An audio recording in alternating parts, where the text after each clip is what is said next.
there's a video I saw some time back with Milo Yiannopoulos, I believe. He's a journalist at Breitbart, and he had said something. He had very, very articulately destroyed these news stories that alleged hate crimes against lesbian women. And it turned out that they were inflicting the injuries on themselves and on their property and persons. So, but he actually made a great point. But then he went into a small um, story in where he had described that the shooting at the nightclub in Florida, where it killed at least 50 gay people, I believe that's the story. But if you actually look at the story now, Omar Mateen, he was allegedly an ISIS sympathizer. The problem with that story is that no more than 2 days later, his Omar Mateen, his former wife, contacted the media and admitted that she had divorced him because she caught him in a same-sex relationship. Now, remember, the initial story was that this was an ISIS sympathizer who hated gays. And then turns out that the guy himself was homosexual.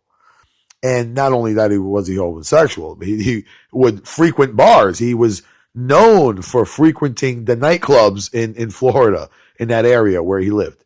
So that's the second story, obviously, because it doesn't match with the first one, obviously, right? And then the next story, this was the zinger. The zinger was where an older male homosexual had come out on Univision, Spanish television network, and admitted that he was the homosexual lover of this Omar Mateen fellow, who was also an actor. Okay, he was an actor also, and he used to work as an EMT. There's a lot of things that people don't know about. And the next thing is that he had claimed that this Mateen fellow had went on a rampage because he found out he was HIV positive or had AIDS or whatever that might be. But all these videos can easily be found. So remember, I was wondering why Milo would be trying to spread the story. I know he knows these very serious contradictions in the Florida nightclub shooting that happened in the summer. I know he knows this because I picked it up right away within weeks. Within a week, actually, the story changed within a week and a half. And obviously, those three stories that I mentioned are not the same.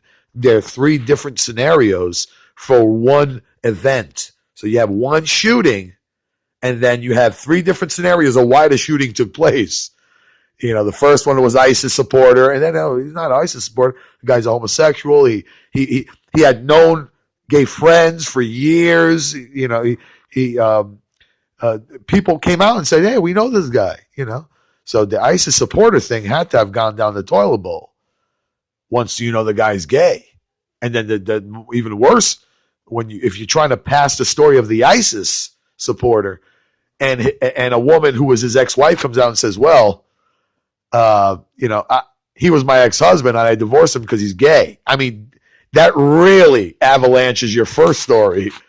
Okay. And then, the third story, which appeared also in the summer, was that the gay lover came out and said that he probably most likely went on a rampage because of him finding out that he was HIV positive. So just take a look at these stories. And I was just wondering why Milo would try to pass such a story along when it obviously is false. Obviously. And I'm not saying my brother is gay, and I would be hurt if something happened to him. But this particular story, because of the obvious contradiction within those three little explanations for one event, that's a problem. All right. Check it up, check it up and find out and subscribe, guys.